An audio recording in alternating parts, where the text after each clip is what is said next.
Over the last few nights, we had several earthquakes with the epicenter in the Svartsengi and the Sundhnúka crater chains of Iceland in the Reykjanes Peninsula. I'll highlight that area so you can see that what I'm talking about. Sundhnúka crater chain is this part. And as you can see, we have several earthquakes. It was unusual because we didn't have much earthquakes in that area for a while. The GPS data shows that the amount of the magma available is now past the threshold, and the medium part of it, we have around 160 centimeter of uplift, land uplift, and that is an indication of the magma being there, ready to erupt. The land is rising is due to the magma pushing up the ground.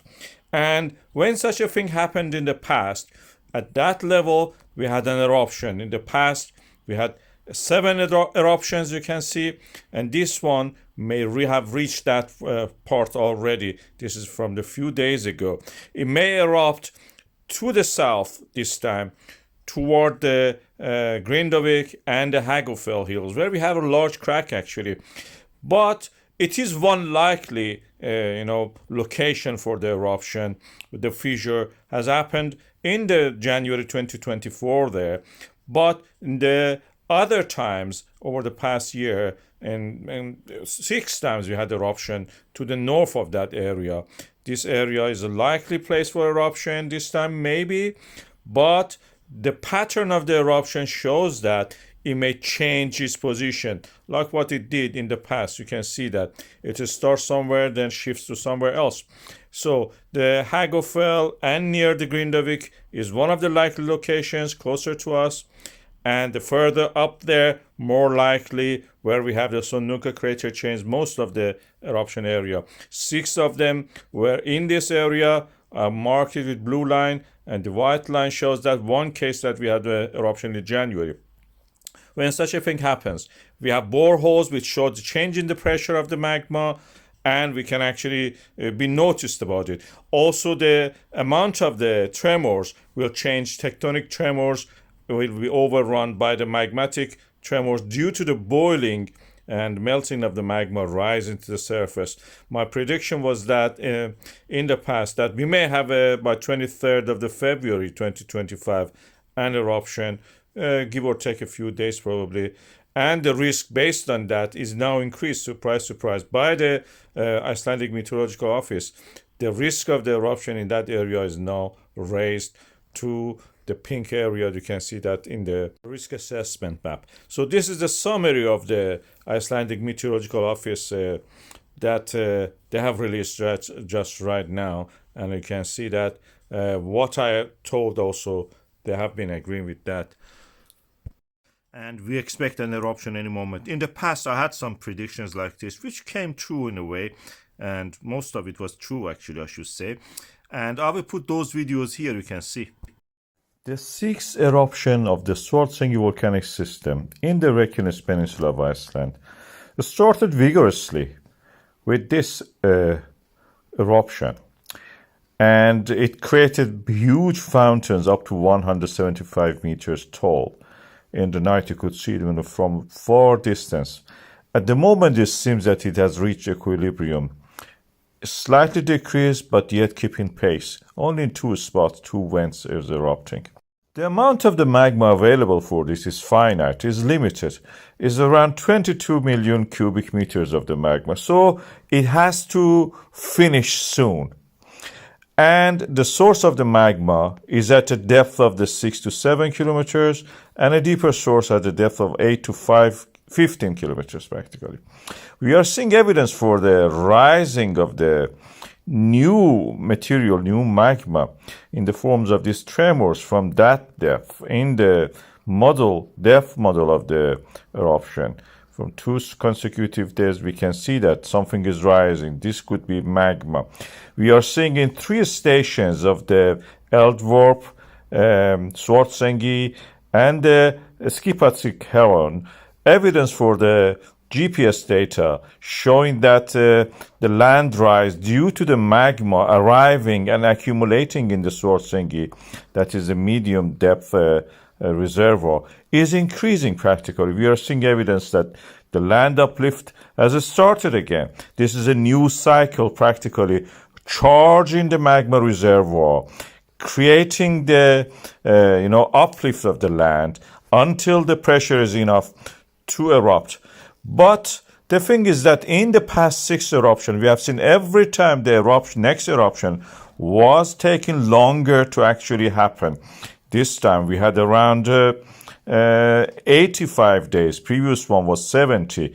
And it's quite possible the next one will be around 90 to 100 days. That makes it roughly November 2024.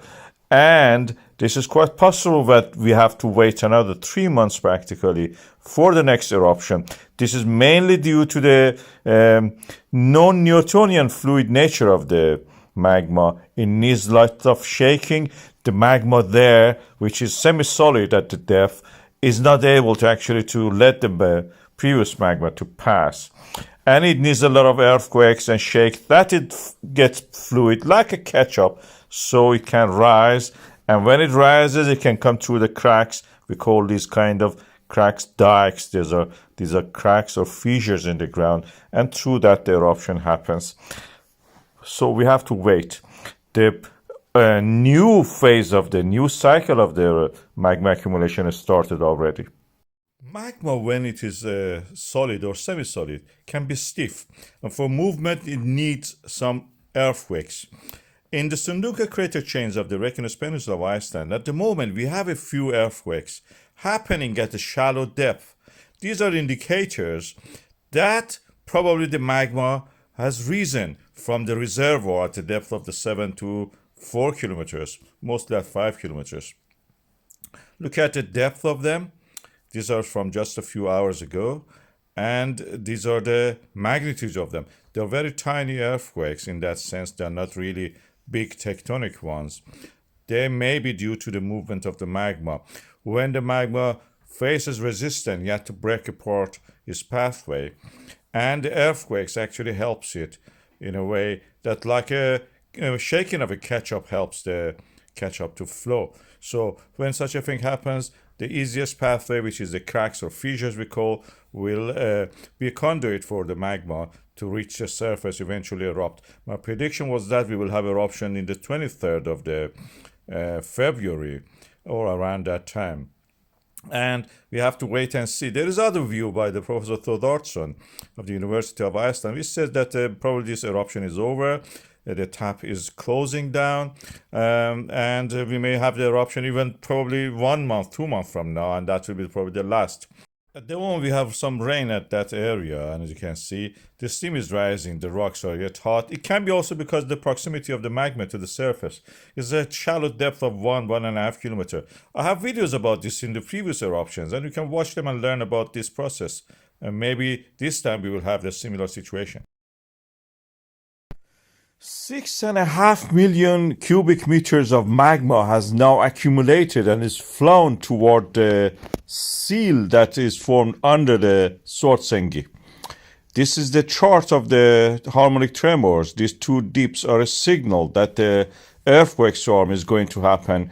We see evidence for some bigger earthquakes that are near the surface. And the earthquakes, as usual, moving from the west toward the east. You could see that. And the magnitude is the right amount, 1, 2. These are the amounts that we are seeing here. When we look at the depth of the earthquakes, this is what we see. The depth of the earthquake are at the 5 to 2.5 kilometers, and some of them are at the surface of very shallow depth, 100 meter, 50 meter. You can see, when I turn it around, this diagram, you can see the shape of the dike. Dike is a wall, a crack in the ground, we call a fault line, where the magma is filled up between the cracks, between the pulverized and crushed rocks, and forming this. These are the earthquakes showing the movement of the fault line where the magma can rise there. Magma is present, as I told, 6.5 million cubic meter is flowing into this area under the Svartsengi and those areas around it. We can illustrate that by this source of the magma to the left, the red part, forming a seal rising at the Svartsengi, and through the seal feeding the dike, which is coming at the near the surface in the graben. We had in the Sundhnúka, Skógfell. Now we will have it in a Skógfell again, north part of the Skógfell, reaching the ground at that level. Between the earthquake storms and this reaching of the ground and eruption is only last time in January was 5 hours, and before that it was 1.5 hours in December. As you can see, here is a close-up of the dike, very similar to what I showed at the depth of the earthquakes. This is the area I believe the eruption happens this time, something between Sundhnúka and Skógfell, north of the Skógfell. Mostly flows toward the south, a little bit toward the north east, and some of it is slightly toward the north, toward the Svartsengi. Not much of it. The eruption is imminent. We can see it practically. Last time we were in such a situation, just within 2 hours, we had the eruption. I have that video that I made just in that time, and you can watch it after this video. You can compare the chart, Tremors chart and everything with the current situation for the eruption in that Skógfell area. Eruption seems as it started. We have the Tremors chart showing the sharp rise in the harmonic tremors. The magma line and the tectonic line both have risen sharply. This is like the December 2023 eruption. As you can see, we have a huge number of the earthquakes in the Reykjanes area to the north of the Grindavik to Sundhnúka crater area. We have a similar pattern to what we had also in the past in the December 23 with the tremors and earthquake chart. In this case, the land is yet continuing to rise. But what is interesting is the fat, big earthquakes at the depth shown in this 3D chart. Compared with a few hours ago, there was almost nothing as if. And that shows eruption is near the surface, earthquake, magma, everything is near the surface. At the surface, we see these lights. The weather is not good. We have no good visibility. But any moment we may see something like this, what we are seeing, what we have seen in the Sundhnúka eruption in 2023. This image is from that time.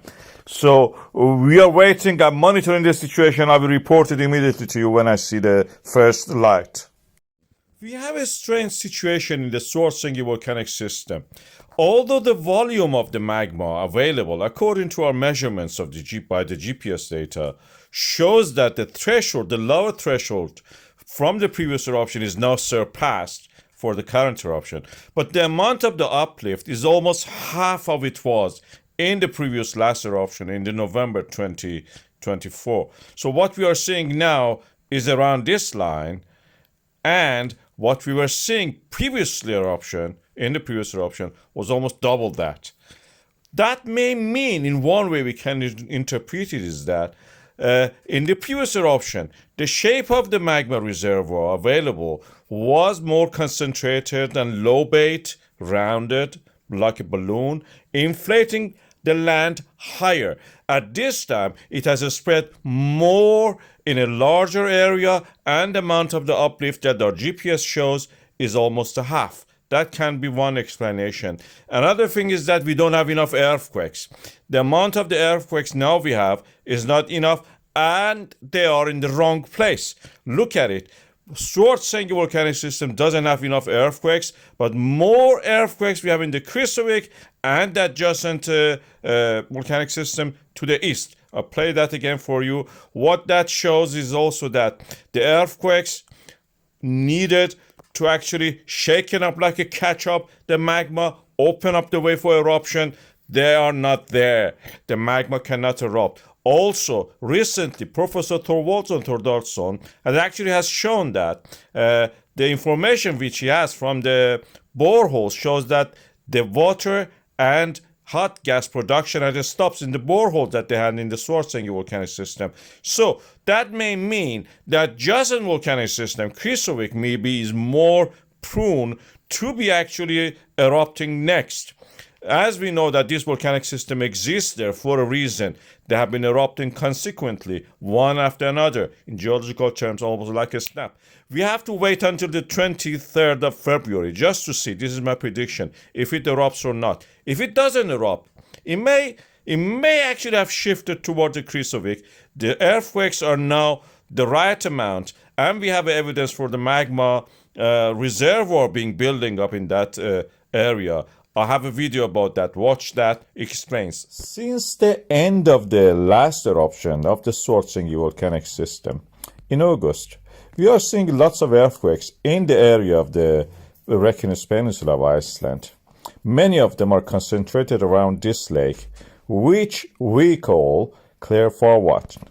And that is forming along a series of the transform and extension faults that divide the boundary between the Eurasia and North America. The pulling apart of the land in this area create this extension and transferring the movement to those transform faults, the top parts at a shallower angle. And most of it at the moment are concentrated in the Kristofik area. And we can see in the depth model of these earthquakes, they're concentrated around the depth of the 7 to 5 or 4 kilometers.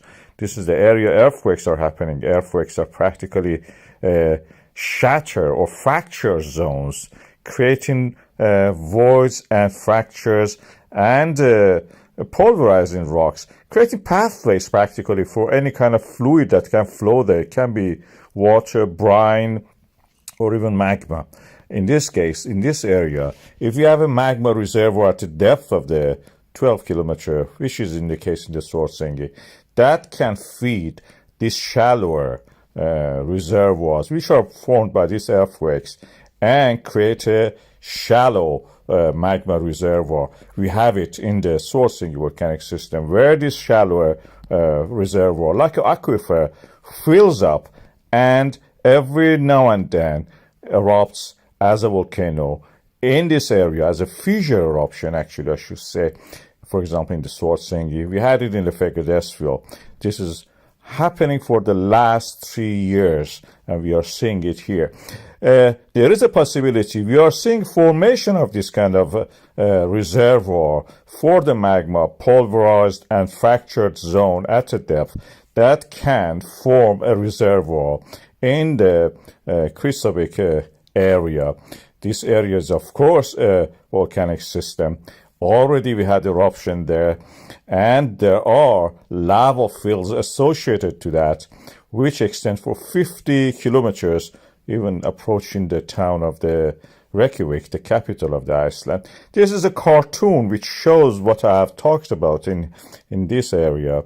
And the extension, as we know, is happening in this fashion, that one eruption in one area, for example here, as you see in the lava flow marked, that's, for example, Svartsengi, eventually will lead to eruption in the adjacent area, which is this purple area in this map, and create another volcanic system. The Svartsengi may cease to erupt, but the Kristofik eventually will start and take over. As the eruption gets more difficult in the Svartsengi, Kristofik building its reservoir will be the next one to erupt. It may happen anytime next year, within 2-3 years, if we are lucky to witness this, or we should say we are unlucky. At the moment, we are seeing the building up of the magma reservoir without actually magma being inside it. This is just a reservoir, meaning a shattered zone of fractures, like the aquifers for water, where any liquid can actually gather in that area. And we are waiting for that just to see what happens. I have a video about the situation and what is going to happen in this area, or what is happening, I should say. Please watch that also, which complements what I've said here. We have a series of earthquakes, about 17 of them, concentrated in a small area in the Reykjanes Peninsula of Iceland, around the lake Svartsengi. And as you can see here, the timing was interesting just a few minutes ago, and the concentration of them in a certain time. And that was it. When we look at the data closely, we see the depth of them is interesting. I have marked them here. You can see the depth of the 5 to 7 kilometers, and the magnitude is written here. They're quite small. And when we plot them on a chart in 3 dimensions, you can see that they are restricted to a depth of the 7 to 5 kilometers, magnitude relatively bigger compared to what we have in this area. And in that area, we don't have any earthquakes at the moment that is as big as that. Although we have the Svartsengi swarm rising gradually in the middle, you can see that. And the location of them indicates these are related to the Kristofik volcanic system, a nasty big volcanic system. When the movement in this peninsula happens, the Kristofik and the adjacent volcanic systems, the fault lines, they have to accommodate this. Through the transform faults, as you see here, and this is the jagged line of the transform fault and the normal faults. Transform faults are those ones in the black. I've marked them, the movements of them in the Eurasia and the North America. Eurasia is toward the right. When they pull apart like that, the earthquake happens. And this is the exact definition of this kind of, rupture. When such a thing happens deep in the earth, these blocks of the rock, these slivers of the rock, down to the mantle of the earth, softened at the depth, of course, create these sudden jerky movements. We know they are not related to the magma movement, because when we look at the GPS data for this area, this is Kristofik data, you cannot see any change in the GPS data due to the accumulation and rising of the ground due to the accumulation of the magma. Adjacent station also doesn't show anything like that. These are the definition of the word tectonic, and this is what we see here. Sudden, jerky movement which creates rupture and breaking apart of the earth crust. That is tectonic. This is the definition of the rupture, breaking or bursting suddenly. And this is the AI image created when you describe it. Such a thing, something like that. Of course, at the depth, no gap between them. But that is a tectonic rupture of the Kristofik to accommodate the movement for the peninsula.